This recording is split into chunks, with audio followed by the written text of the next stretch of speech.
I have pleasure in declaring this extraordinary meeting of the Council opened. Acknowledgement of country. Wingecarribee Shire Council acknowledge the Gundungurra and Tharawal people as the traditional custodians on this land we now call Wingecarribee Shire. I pay my respect to elders both past, present and emerging. I'd also like to extend that respect to all Aboriginal and Torres Strait Islanders present here today. Civic prayer. Let us meet in this council chamber in a spirit of fellowship and goodwill to represent all the members of the community in its cultural and religious diversity, to be honest and objective in all our deliberations, to respect the views of all residents, the rights of all to express their opinions without fear or favour, and to make decisions for the common good of the community. Obviously there's no apologies. Declarations of interest, General Manager? None. Thank you.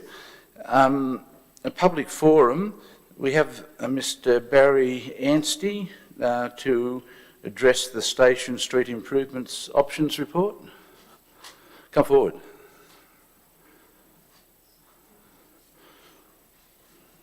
If you just have a seat. Yeah, perfect.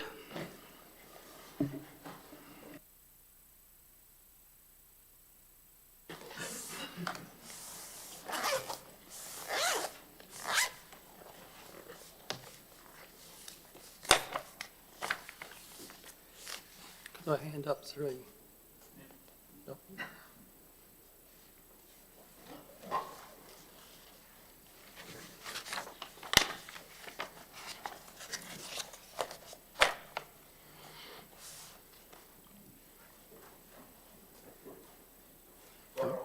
Thank you.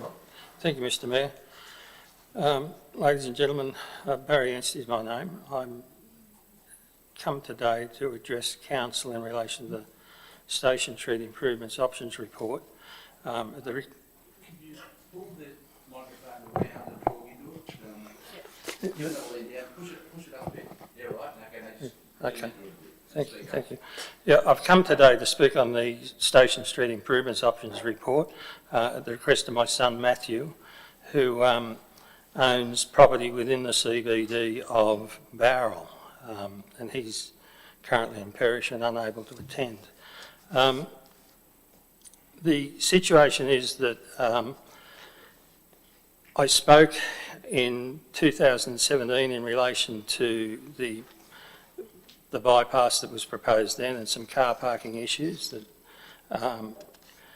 and the effect that at the northern end there could be an Undercroft car park. That wasn't taken on board, but now that the proposal for the bypass has been abandoned, there's a couple of things that I feel need to be, and Matthew feels, need to be brought to Council's attention.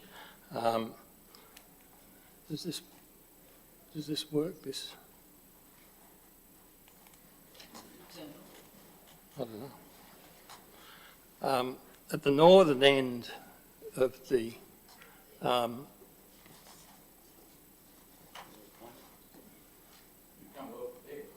that's not mine, it's yours. Okay. At the northern end, just in. The laser pointer doesn't work on the screen. It won't show up on the TV. Won't show up on the TV, okay. All right, at the northern end, there was 2 blocks of land that was zoned commercial. And if you look at the document I've handed up, that's coloured blue on the first page. Those 2 blocks of land have been dedicated as public road. I think in the interest of Council's assets that they should be brought back into subdivided lots to exist there for the benefit of the community in the future. In relation to the second plan... You're going a bit quick for me.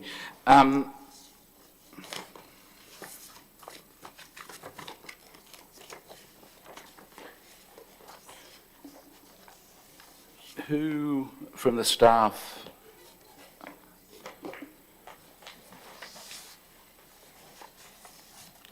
another copy?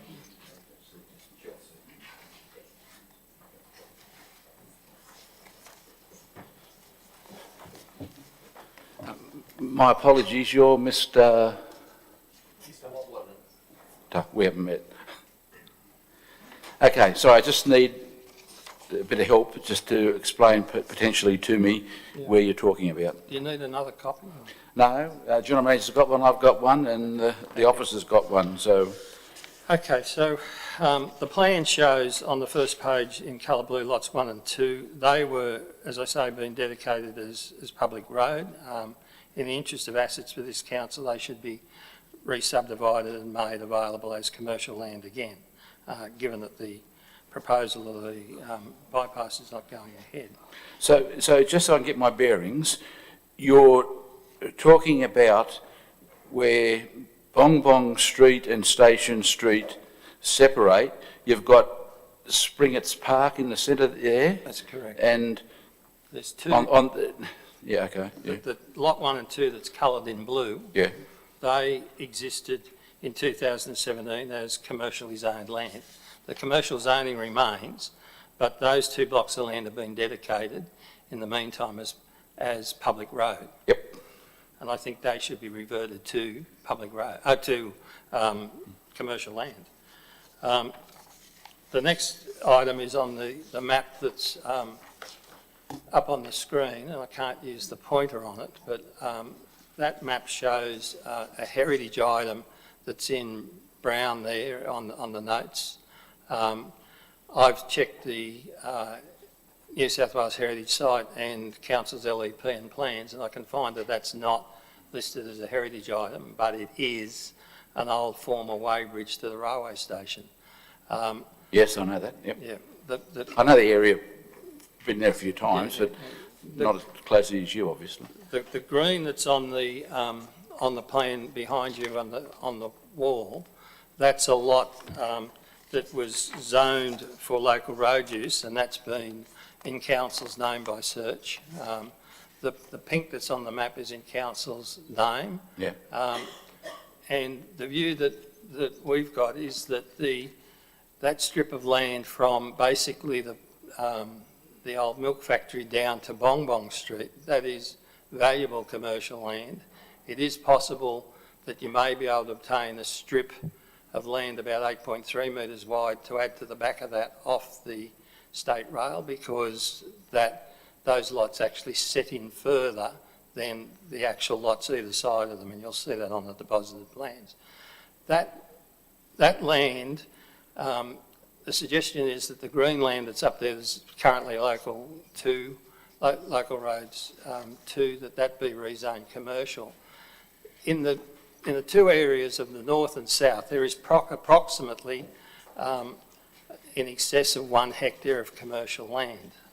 That's a valuable resource for this community. Now, when we look at a master plan, it's going to become evident that we can't expand in the business zones within CBD. The reason Matthew bought 267 as premises for his business, his business grew, he couldn't expand it because there's no Section 94 plan for car parking, he couldn't provide it on site, so he went over and bought 28 Wingecarribee Street to locate his business so as he could employ the extra staff that he needed for his business.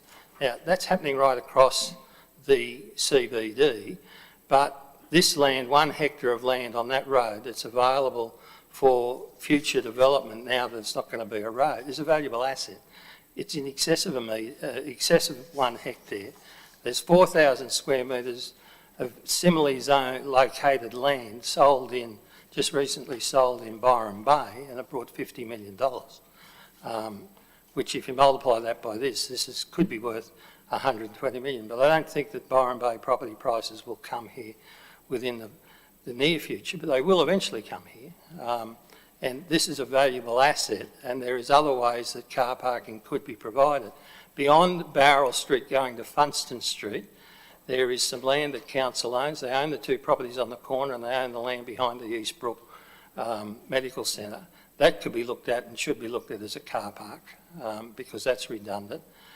There's also the situation that the Funston Street, it would be possible, and it should be investigated, from Funston Street where it turns into Station Street, a bridge could be taken from there because it's higher level than Oxley Hill Drive and taken over the railway line.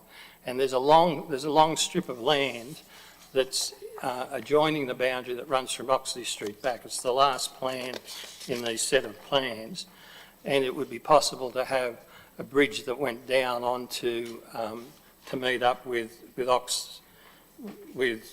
Kirkham Street and Oxley Hill. Ultimately, eventually, there will need to be some form of traffical bypass in relation to the CBD, and that's a possibility that could be looked at in the future. So the recommendations that we've asked you to consider is that, that's on the front page, is A, return the land that's been dedicated as road to lots. In your investigations, in recommendation 2, there's a drainage line that you want to that runs through that land. See if that drainage line can be put somewhere else that doesn't impact upon that land for future development. That's in the green and the pink lots on the map behind you. That if that is looked at to be utilised, then rather than car park, look at it being zoned commercial. Some part of it's already zoned commercial, and look at the planning proposal in relation to that. Look at negotiations with the State Rail in relation to the 8.3 metre wide strip that's possible behind to add to these blocks. These blocks are currently 9.4 metres deep. They're sufficient within their own for development, but if you add 8.3, it makes development much easier. And then investigate the land from Barrel Street to Funston Street behind the East Grove Medical Centre for a future car park. Investigations be taken on the bridge I've just explained that could go from Funston Street over to Oxley Hill. And then investigations be undertaken for feasibility of Bong Bong Street being made one-way heading south with angle parking, and Station Street be made one-way with angle parking heading north. And that all of these above recommendations be taken into consideration when the proposed master plan for the CBD is considered. But the reason we've come along today is we're concerned of the piping of that open drain may take away or limit development potential of that land, and the fact of flagging what these issues are at this early stage when you're considering options in relation to Station Street. Thank you. Thank you. And Mr. Walding, is it? Wadling. Correct me if I say anything wrong, because I know the area, but not as intimately as you do. But it's my understanding.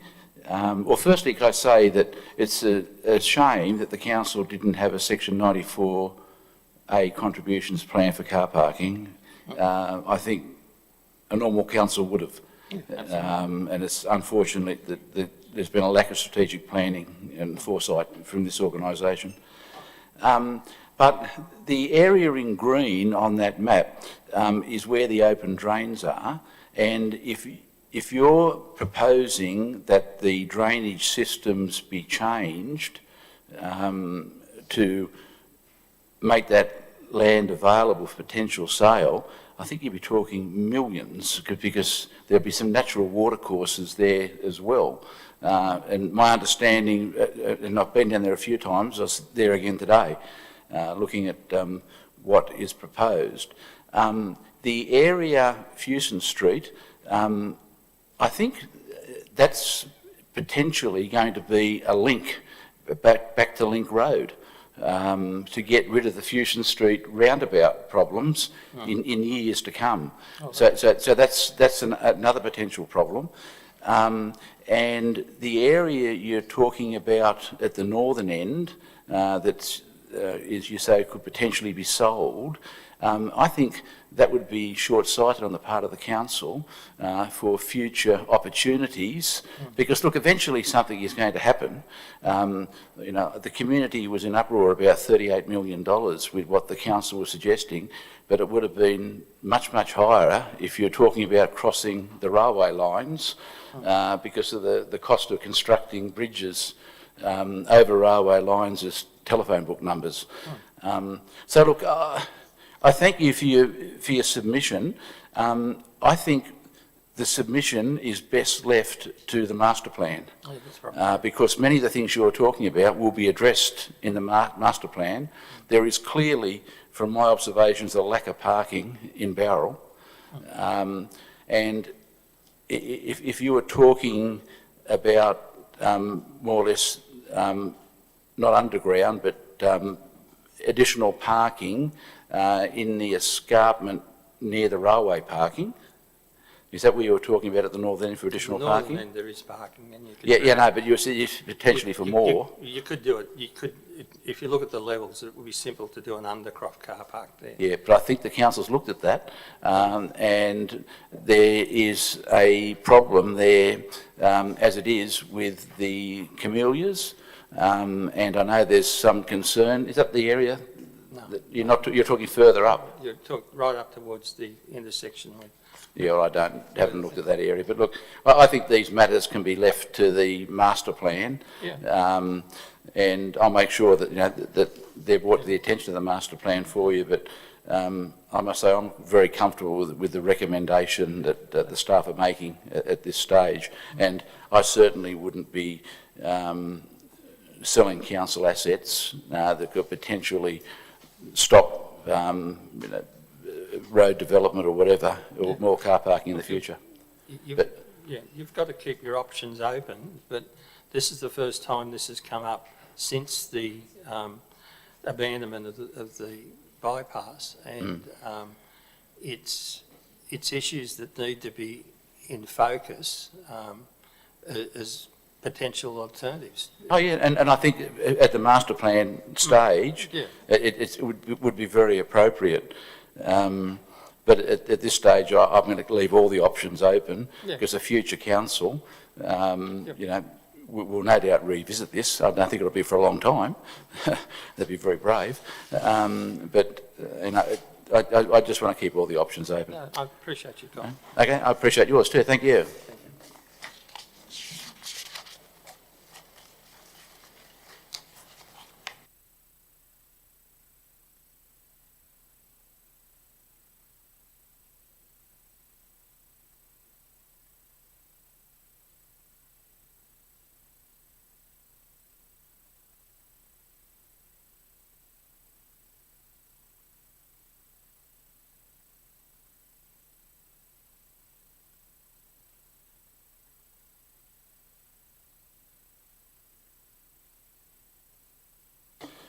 Okay, as usual, I've got a community update, which I'd like to read.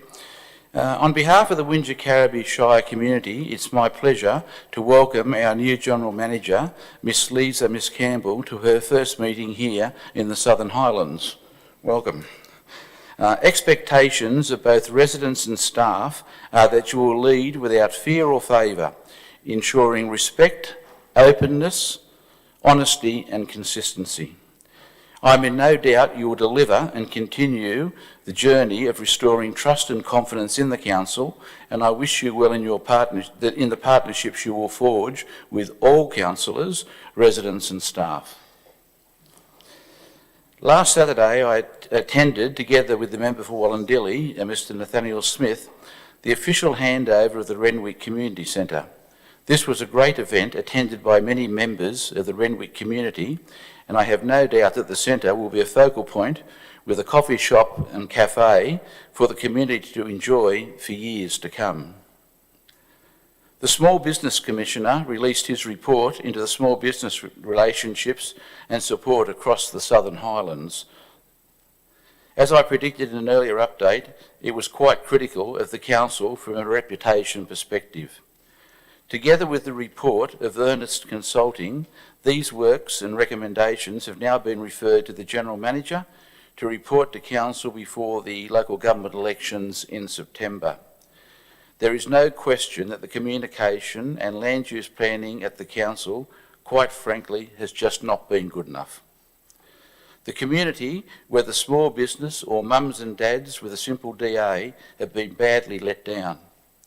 In making this statement, I do not point a finger of blame at assessment or compliance officers, but the lack of leadership and consistency of successive councillors and former employees. The WSC Economic Roundtable will be held this Friday, and I am pleased to say will be facilitated by Mr Warwick Shanks, Managing Partner, KPMG Wollongong. The General Manager of Tamworth, Mr Paul Bennett, will also be in attendance, and I am hopeful will lead to a consensus on a way forward on this extremely important topic for the Shire's future. On Friday 11 June, the Minister for Planning and Public Spaces, the Hon Rob Stokes MP, approved by Government Gazettal the establishment of a local planning panel for Wingecarribee Shire Council. This is a very important step in restoring community confidence, and I can only agree with the words of Monica Gibson, Executive Director, Local and Regional Planning of the Department, that local planning panels emphasise the role of councillors as strategic leaders of their communities and allows them to focus on setting vision, policies and controls for the development of the area. Residents have approached me in relation to the Shire's celebration of Christmas, and discussions have been held with staff who will now have preliminary discussions with the Chambers of Commerce to take this matter forward. Residents will recall that a discretionary fund was available to councillors, and I have now been informed that executive staff also had funds available together, which totalled in the order of $80,000. You're hearing right, $80,000. Tonight's budget reallocates these amounts to Shire-wide Christmas celebrations, be it infrastructure or community-led activities. This is great news, and we will have more to say about it when there is community consensus on the allocation of the funds. I have now attended 2 meetings of the Canberra Regional Joint Organisation, the minutes of which will be referred to Council for information when received. At the meeting held on 11 June, the agenda unfortunately did not include a report on the 2021-22 annual budget and revenue policy, and to ensure transparency regarding the cost to Council to contribute its membership of $50,102, I table the CROJ budget and policy as part of this minute. As fresh eyes in the Shire, I question why the Council is in the Canberra region and not Macarthur or Illawarra organisation. In community meetings and with residents, I have been critical of the Council's lack of strategic planning, and as the growth of Sydney moves slowly south, I am concerned its impact, particularly on northern villages, when the second airport becomes operational. The community, through its local council, needs to determine the impact and location of any future growth, and I will be meeting with representatives of government and staff to better understand why Council's focus is south and not north. In addition to this view, Council is potentially losing the opportunity to participate and take advantage of planning partnerships and funding opportunities available through the Western Sydney City Deal Planning Partnership.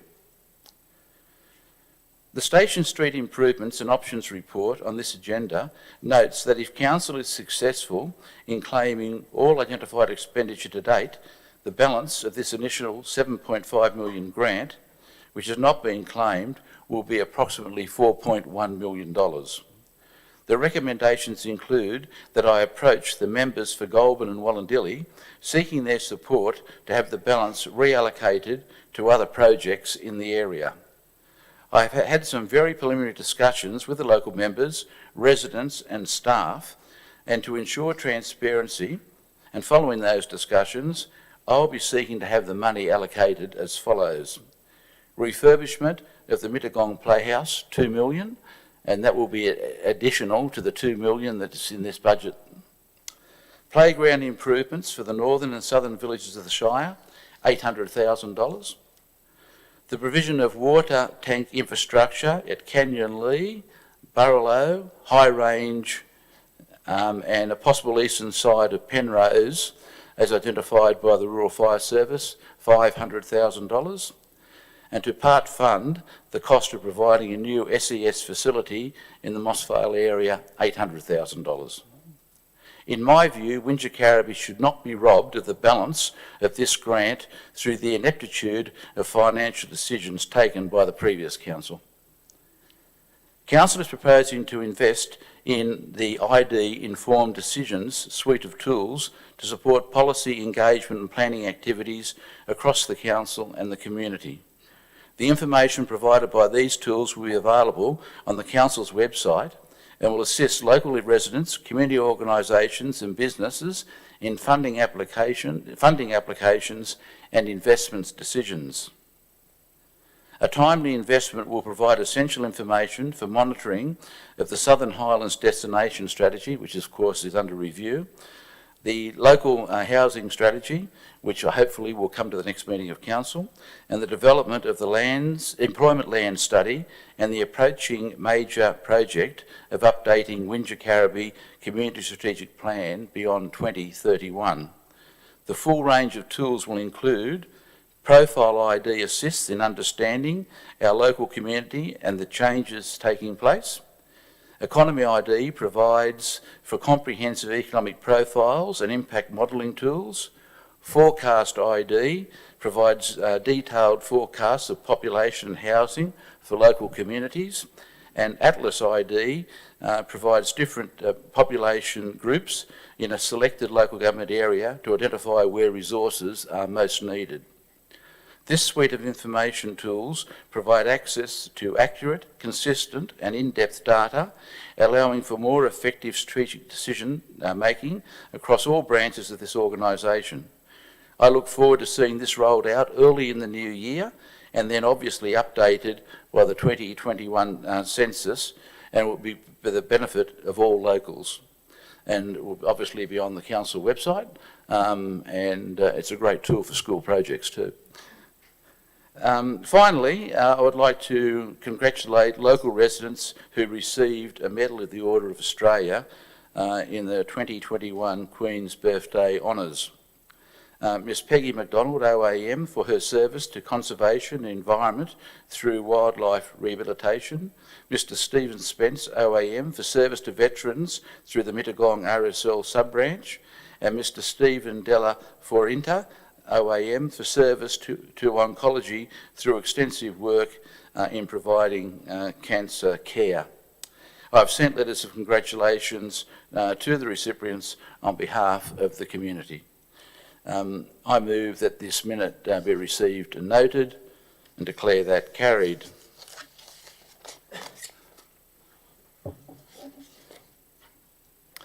We next move on to matters listed for consideration. Item 6.1, adoption of the 21-22 operational plan and budget and revenue policy. General Manager.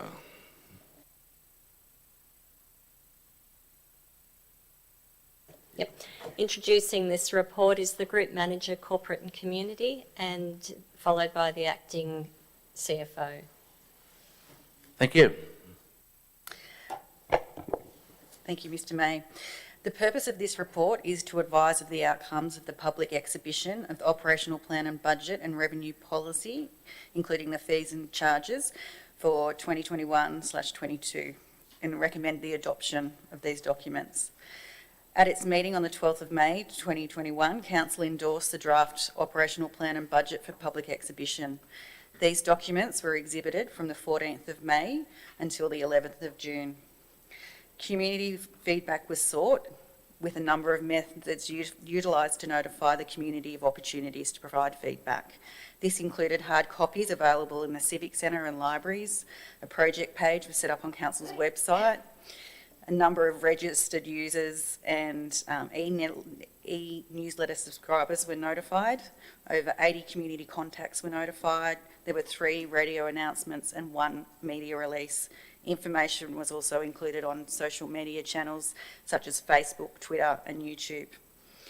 Drop-in consultation sessions were held with staff in Mittagong, Moss Vale, Hilltop, Robertson, Bundanoon and Yirrumbul, and this provided opportunity for residents to ask questions and for staff to hear the thoughts of residents. A total of 42 submissions were received during the public exhibition period and 2 late submissions were received. The submissions that we received addressed a range of issues and 8 prominent themes emerged. These related to the new animal shelter project, footpaths, shared pathways and the development of an integrated public transport network. Environment and sustainability, asset management, community wellbeing and planning functions of council were also outlined in the submissions, as well as communication and community engagement. All of the key themes have been summarised in attachment 1 to the report, which includes council officer comments and recommendations. Many of the matters raised did not require an amendment, or they will be considered as a part of future strategic documents. I'll now hand over to Mr Jenkins. Mr May, alongside Council's operational plan, this report presents the budget, revenue policy and fees and charges for the 2021-22 financial year for formal adoption. In adopting the revenue policy, the full rate peg of 2%, which was determined by the Independent Pricing and Regulatory Tribunal, will be applied. The budget includes a continuation of the Environment Levy with $1.44 million in scheduled works and programs to protect and enhance the environment. A 2% increase has been applied to both water and sewer charges. Council has identified $4.376 million in loan borrowings for next financial year. These borrowings form part of the funding strategy for the upgrade of Mossvale Cemetery and rectification works at the Mittagong Playhouse. At the ordinary meeting of Council held on 9th of June 2021, it was resolved to waive development application fees for development occurring on council-owned or controlled land for not-for-profit and community organisations. This resolution is now included in Council's revenue policy and fees and charges schedule. The budget for the 2021-22 financial year and forward estimates have been presented as a balanced budget. Council's cash expenditure budget for next financial year is $162.7 million, which includes an investment in capital expenditure of $68.6 million. Of this $68.6 million, Council will invest $64.4 million on infrastructure assets. This program will provide essential infrastructure, including new and renewed roads, stormwater drainage, footpaths, buildings, water and sewer networks, and sporting recreation facilities. After community feedback, a change to the budget since it was placed on public exhibition has been the proposed inclusion of an annual bulky waste curbside collection service. The estimate provided in the budget is $2.3 million. This budget is not a contractual commitment. What the budget will, however, is allow Council the time to follow due process and ensure that we implement the most effective and economically viable solution to bulky waste curbside collection for residents. At the ordinary meeting of Council held on 12th of May, it was resolved that as part of the post-exhibition report, that further detail be provided to Council on the general fund and special rating variation expenditure on road categories. I provide this update verbally and include a table of budgeted expenditure in the minutes. Can we bring that table up?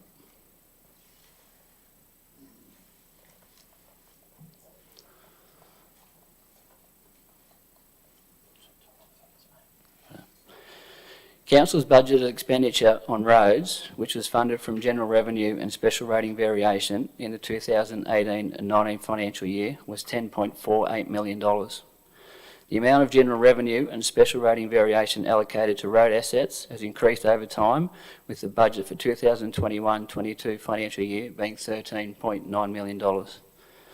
These figures include both maintenance and capital expenditure.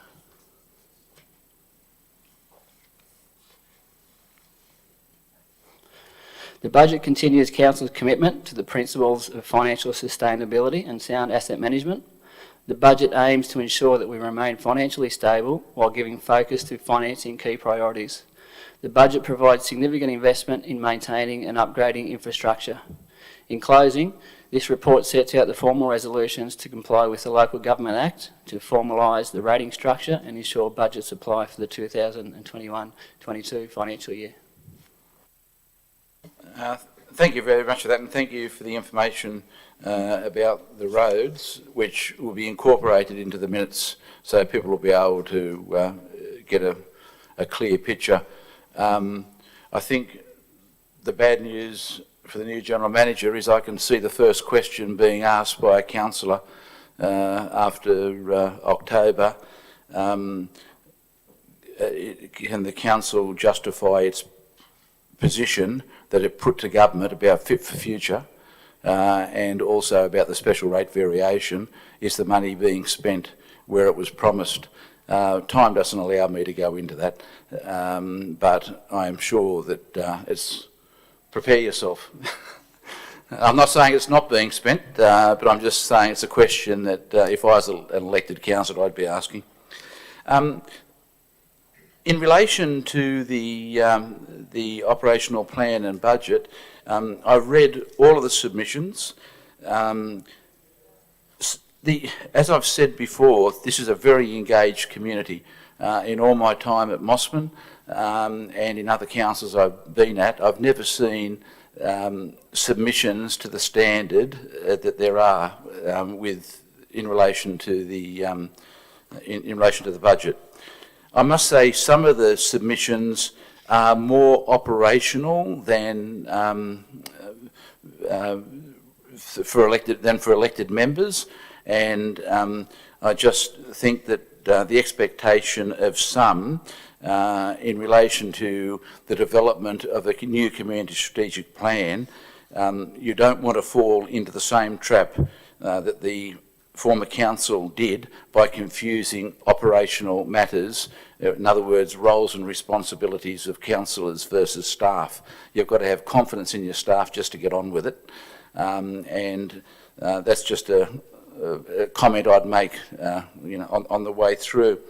I've tried to pick up as much as I can on the submissions of residents. There's some very good points made in it, and I've incorporated them into the recommendation I intend to move. Probably the biggest issue for me in the current budget is the question of an extra curbside collection for the community. There's a big issue which residents have raised with me since I've been here, and I take a personal view that residents are entitled to at least one, if not two, curbside collections per year, and unfortunately haven't been getting that. The cost of doing it, as recommended in the budget papers, I think is excessive, and I can't agree with it. But having said that, I've got another idea to try and achieve this, which I will outline in the recommendations that I am about to move. The other thing is, I am pleased that the recommendations of the Finch report have been incorporated into the budget papers, and the community will see that even more amplified in quarterly financial statements. That's be fair to say, yeah. So there'll be much more transparency, and the community will know where the money is going by division and by directorate. Having said that, I think that when the council gets Tech 1 fully operational, from home we'll be able to see what individual projects are costing to do. So, the council is making huge steps forward, the administration, and I think they should all be congratulated for taking the decisions that they are taking to improve this and get better trust and confidence of the community. And a lot's going to be up to the new council when they come in to make sure that they carry this very good work, in my view, forward. Having said that, I would move the recommendation outlined on page 2 with the business paper, or starting on page 2, 1, 2, 3, 4, 5, 6, 7, 8, 9, 10, a new 11, which takes account of what the acting CFO has said, which provides more transparency for roads expenditure through the breakdown. A new number 12, and I've discussed this matter with the staff. There seems to be a concern in the community, which I agree with, that there's not enough money for footpaths in the community. And the staff have told me that they believe they will have trouble finalising the drainage works provisions in the budget this year, and there'll be more carryover works.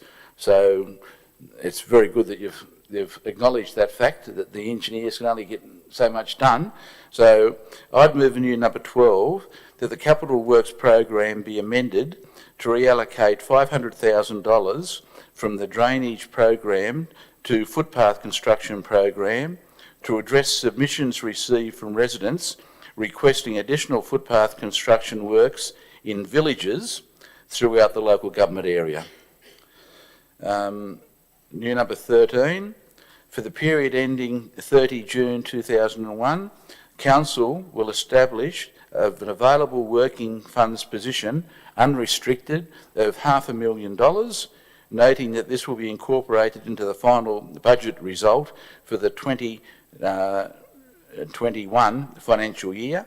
And what that means is that's a recommendation submitted to the Council in the Finch audit report. 14, in preparing the 22-23 budget, the General Manager give consideration to including budget disclosures at department and functional level, including end-of-year forecasts to improve openness and transparency. 15, the unfunded infrastructure priorities list be included in future budgets. And 16, at this stage, no action be taken to allocate $2.3 million for the bulk curbside waste collection, and the General Manager provide an options report to the July meeting of Council that is to consider, amongst other things, a one-off tender for the service over the next 2 years, and the possibility of providing one voucher per rateable property for access to the Resource Recovery Centre for a maximum of 2 cubic metres until commencement of the new contract. And I'm making that suggestion based on what residents are saying to me. It's not only getting us there, it's paying once you get there.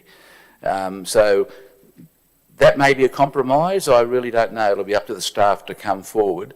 But one thing I do know is that when the Council goes to re-tender for the garbage contract, there'll be provision for 1 or 2 curbside collections per annum, which is, in my view, the way to go, because you can pick it up in the whole contract. But that's the best I can do at this stage. So with the addition of 11, 12, 13, 14, 15 and 16, I would declare the motion carried. We now move, we don't take questions during the Council, but I'm happy to talk to you after. We now move to item 7.1, Station Street Improvements Options Report. General Manager. Yes, Mr. May, I'd like to have the Civil Design and Projects Engineer introduce the report. Thank you, Ms Campbell, and to Mr May. With the cancellation of the Station Street upgrade project, staff have revisited the project to identify works required along Station Street to provide a safe and satisfactory solution for the community. Staff have identified a number of immediate concerns that need to be addressed, as well as other items that will need to be followed up in the future.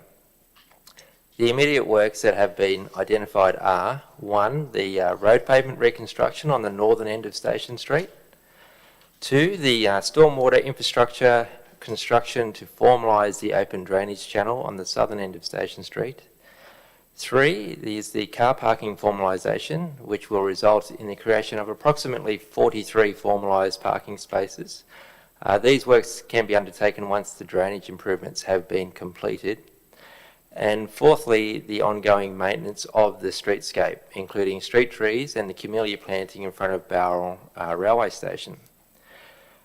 The other items that will also need to be addressed in the future include design of a car park extension at the southern end of Station Street with associated stormwater drainage, construction of a footpath on the western side of Station Street to cater for the increased pedestrian traffic, and at least one pedestrian refuge will need to be constructed to provide a safe pedestrian crossing point for Station Street as well. As the plans that were previously prepared were for a significant realignment of Station Street, they are not suitable for these works. The new proposed works will require full design, investigation and construction plans to be prepared. The timings and costings for each of the proposed immediate works are road pavement renewal to be delivered during the 21-22 financial year at an estimated cost of $2.5 million. Stormwater infrastructure for the open channel will also be delivered during the 21-22 financial year at an estimated cost of $1 million. Formalisation of the car park area adjacent to the existing car park would likely be delivered in the 22-23 financial year at an estimated cost of $500,000. Undertaking the pruning works to the street trees, with these works being scheduled as part of Council's 2021 spring tree maintenance schedule and funded within the existing budget. And design and planning for the restoration and beautification of the camellia planting located at the front of the Bowral Railway Station would be delivered in the 21-22 financial year at an estimated cost of $300,000. So this will amount to a total pre-design preliminary estimate of $4.3 million. Council staff have prepared a funding strategy to enable these works to be undertaken. This includes claims to Infrastructure New South Wales that, by way of update just for today, on page 27 of the report, this has now been approved in full for the now cancelled Station Street upgrade project and for also the part funding of the Kirkham Road upgrade as well. So these proposed works on Station Street will deliver a very positive outcome for the community with safety, functionality and aesthetics all part of the proposed improvements. A number of staff from a number of different sections of council as well as the community have all contributed to these proposed works.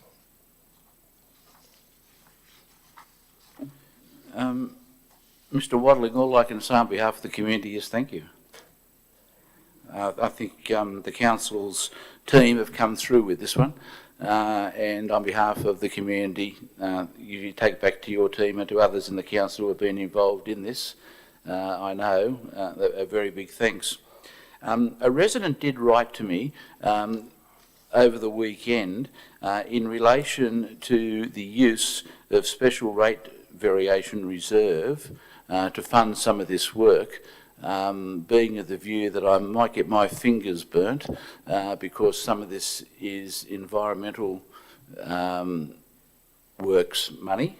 I will be I've taken advice on this and I'll be replying to the gentleman that it's not the money that's held in reserve for environmental works, it's another reserve that the council has.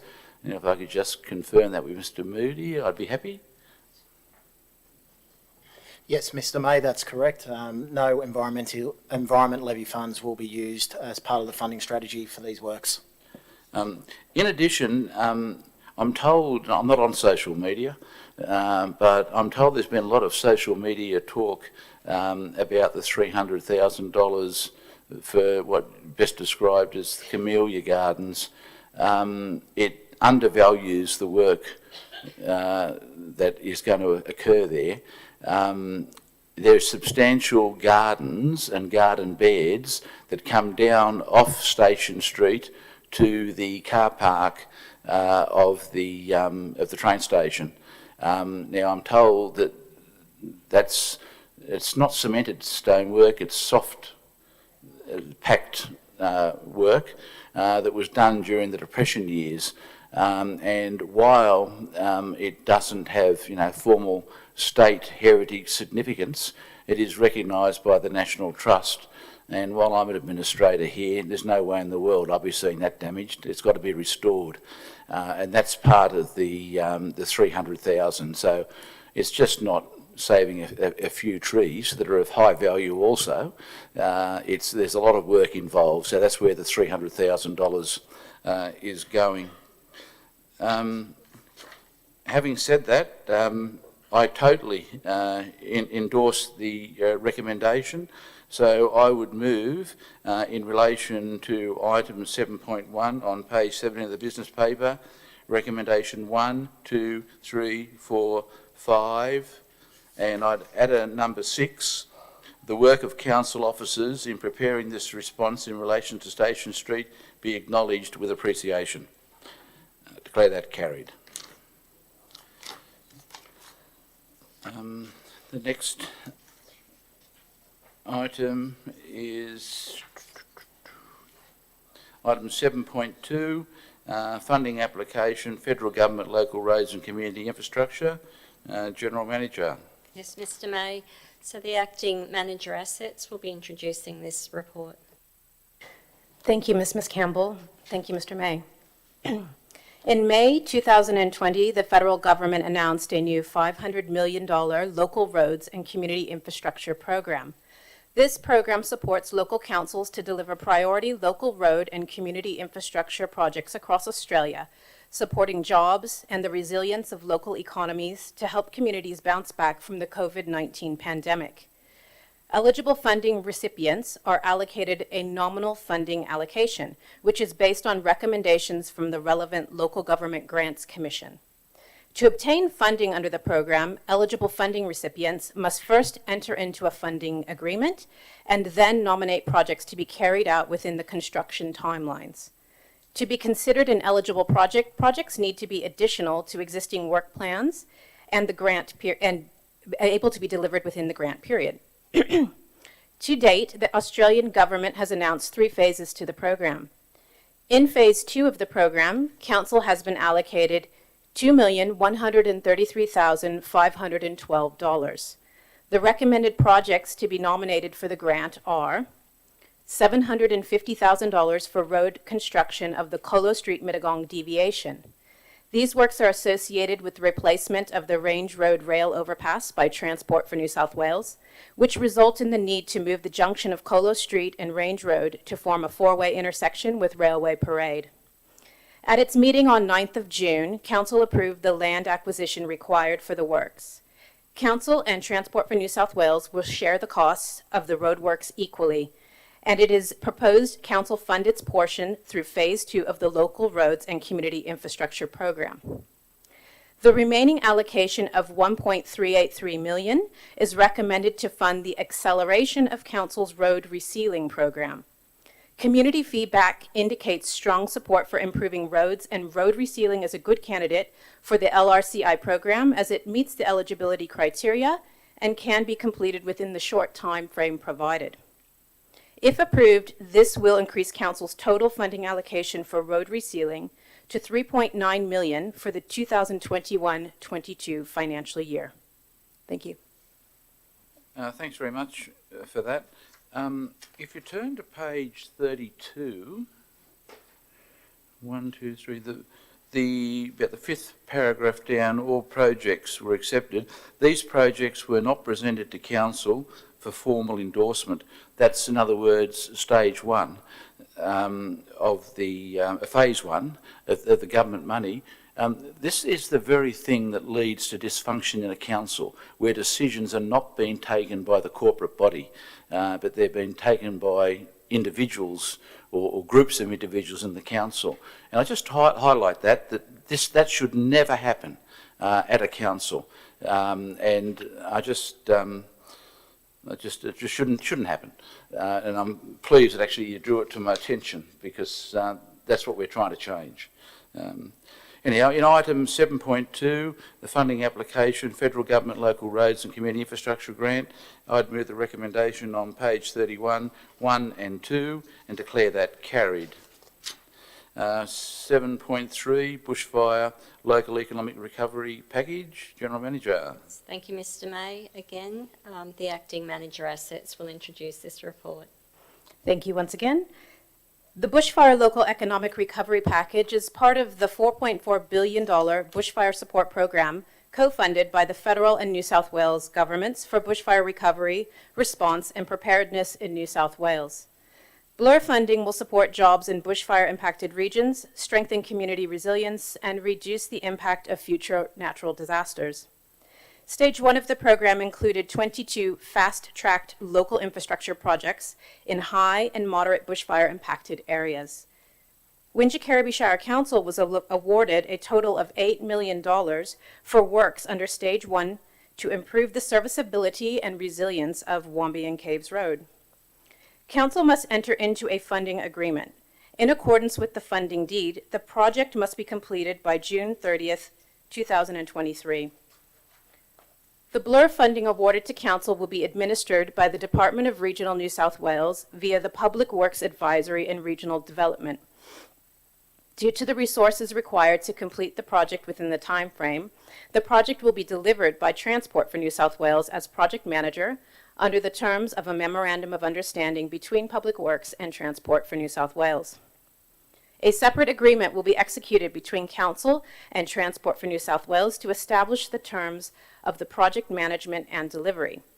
This report seeks authority to delegate the signing of the two agreements to the General Manager or her delegate, to the two agreements being the funding deed and the delivery agreement. Details of the scope of works must remain confidential until the funding deed, MOU, and separate delivery agreements are signed. But in broad terms, the project will improve Wambian Caves Road at very specific and localized sites, with the majority of works occurring in the unsealed section of the road to the east of the crossing of the Wollondilly River. Yeah, I've driven this road. It's an interesting road. The $8 million will certainly be well spent, I would hope, and the residents who live down there will be very happy that Public Works Advisory are taking responsibility for the project. In relation to, actually when I drove it, I did come out at Goulburn, so I went the whole way. It's quite an experience. Don't take your own car. In relation to item 7.3, on page 35 of the business paper, I would move recommendations 1, 2, 3 and 4 and declare them that carried. 7.4, Stronger Communities Fund, round 4, General Manager. Thank you, Mr. May. The Acting Manager Assets will speak to this one too. Very busy time. Thank you once again. The Stronger Country Communities Fund was established in 2017 by the New South Wales Government to deliver local projects that enhance the lives and well-being of regional communities. Round 4 of the funding will see a further $100 million made available, with up to $50 million for projects that enhance female sporting facilities and increase female participation in sport in regional New South Wales. The remaining funding is available for other local community and sporting infrastructure.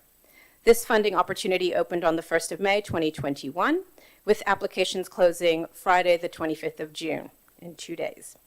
Wingecarribee Shire Council received notification from the funding body that $1,051,982 has been allocated for projects within its local government area. Councils are required to rank projects in order of priority where combined applications exceed their nominated funding allocation. A preliminary list of 6 projects for grant application was endorsed by Council at its meeting on the 9th of June. Since then, Council staff have worked with the relevant community organizations to prepare grant submissions, particularly vetting the project scopes, designs where relevant, and cost estimates to ensure that project submissions can be delivered within the grant guidelines. While it is still recommended that all 6 projects be submitted for the grant, more information around project costs has been received, and the submission list has been updated on page 42 of the business paper. It is recommended the final project listing be approved, enabling staff to finalize grant submissions due Friday this week. Thanks very much. In relation to item 7.4, on page 38 of the business paper, I would move recommendations 1 and 2 and declare that carried. Item 7.5, Bushfire Generated Green Waste Grant, General Manager. Thank you, Mr. May. I'd like to have the Manager Open Space introduce this report.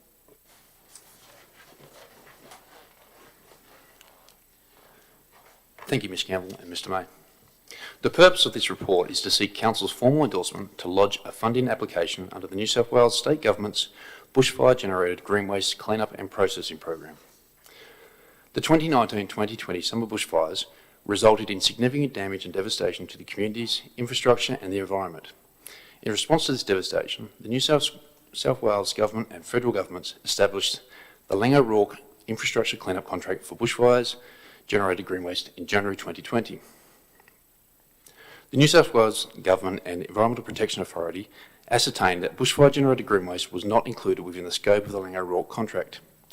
This waste presented a significant ongoing environment, safety and bushfire risk for New South Wales communities.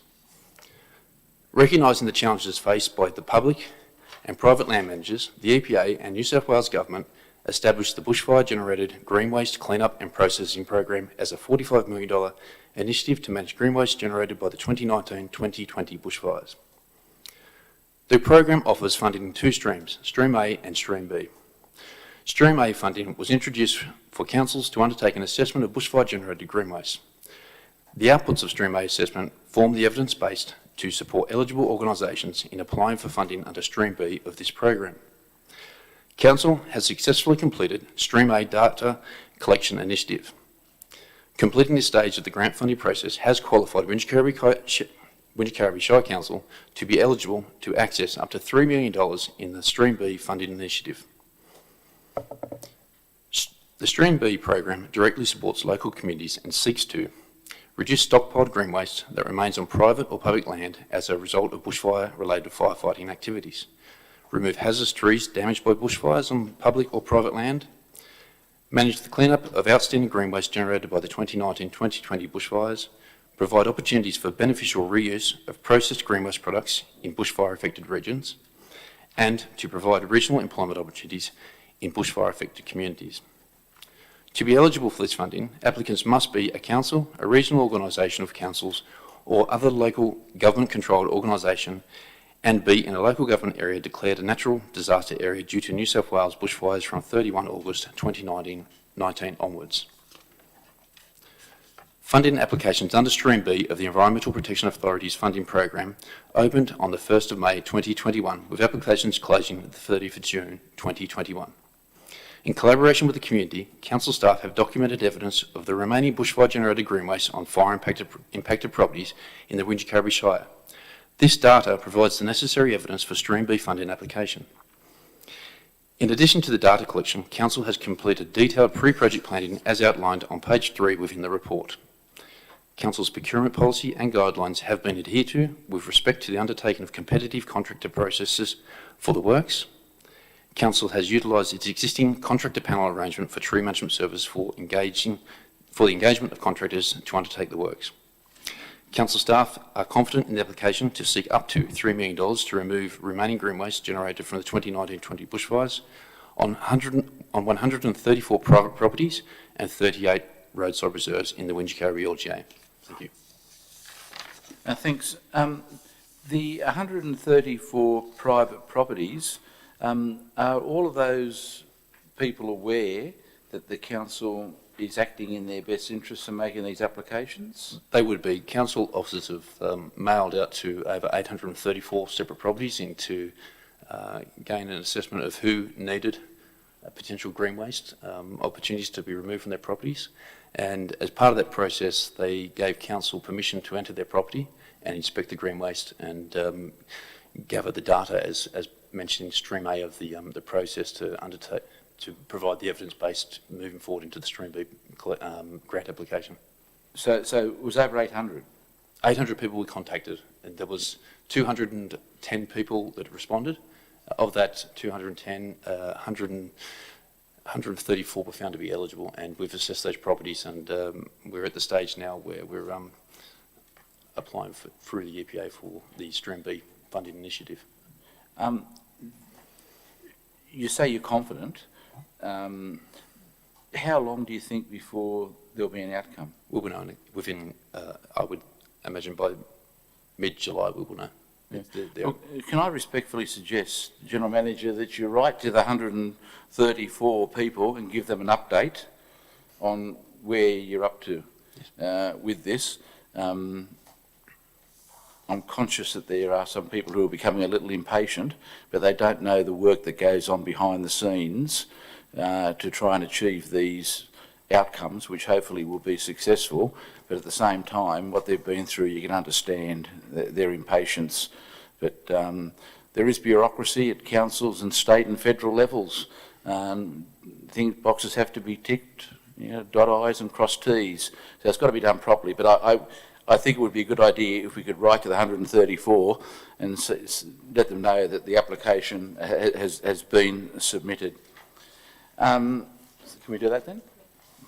Okay, in relation to item 7.5, I'd move the recommendation on page 43 of the business paper 1, 2 and 3 and declare that carried. Item 8.1, amendments to Council's notification of development policy. On page 48, General Manager. Thank you, Mr. May. The Group Manager, Corporate and Community will speak to this. The purpose of this report is to consider amendments to Council's notification of development proposals policy and associated community participation plan. The amendments are required following changes to the Environmental Planning and Assessment Act and the associated regulation.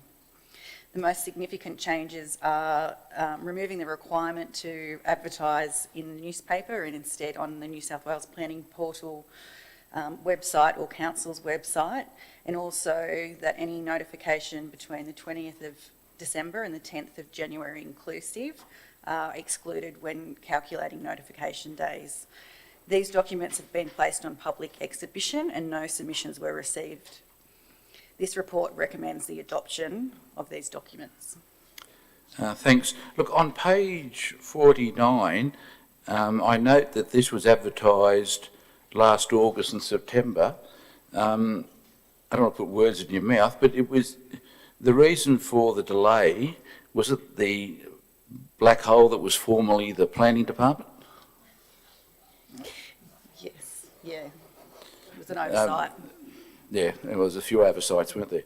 But look, residents can be assured that we're working on it. In relation to item 8.1, I would move the recommendation outlined on page 48 and declare that carried. General Manager, we have one late item. We do, Mr. May. We have a late report that needs a suspension of standing orders to be considered as a matter of urgency. Okay, I would move the standing orders be suspended in order to consider the late item in relation to item L1, preliminary review of the Wingecarribee Animal Shelter project, and declare that carried. General Manager. Yes, Mr. Mr. May. The Coordinator Regulatory Services will speak to this item. Thank you, Ms Campbell. Mr. May. The purpose of this report is to provide an overview of the issues and challenges currently faced at the Wingecarribee Animal Shelter, particularly in relation to its statutory obligations, volunteer groups, the Memorandum of Understanding between the Friends of Wingecarribee Animal Shelter and the current service levels. At the meeting on the 9th of June, the Interim Administrator requested a review to be undertaken regarding the legislative requirements and how these interrelate to current policies and agreements and the current service levels currently being provided by the shelter. The preliminary review highlighted a number of key issues that need to be properly considered in a future report to Council, including the ability of the shelter to meet its statutory obligations and compliance with relevant industry standards and codes of practice, Council's own policies in terms of general compliance, the application and how they interrelate, as it is important that service levels are consistent with Council policies and procedures. And the final item would be the volunteer groups and the Memorandum of Understanding between FOAS and the Council, particularly in respect to current services provided, additional services, fundraising and donations. The report recommends that Council engage an independent consultant to undertake this review. Thank you. How long is this review likely to take? Given the urgency of the matter, it will be expedited. So will it come back to council before the council goes into caretaker mode? Yes, it will. Thank you. I've been asking a lot of questions about the animal shelter. Not that I want to devalue the work that volunteers do there, and I won't, but I don't think the council's complying with the statutory obligations. And in not complying with the statutory obligations is not adhering to the law. So this is urgent, and I think also the council's obligations in relation to work health and safety for employees are also fail at this site, and something needs to happen urgently. And I'd like to think I could be part of that decision-making process to take another issue away from the election, so it won't become an election issue. I note that the memorandum of understanding has expired. So that needs to be brought to the attention of whoever's reviewing it too. So it's a level playing field, if I could put it that way, for the council to understand its roles and responsibility in operating the pound, which clearly they're not adhering to. Anyhow, in relation to item L1, I would move the officer's recommendation outlined on page 1 of the business paper, and as shown on the screen, A, B, C and D, and declare that carried. Is there any... No, Mr May.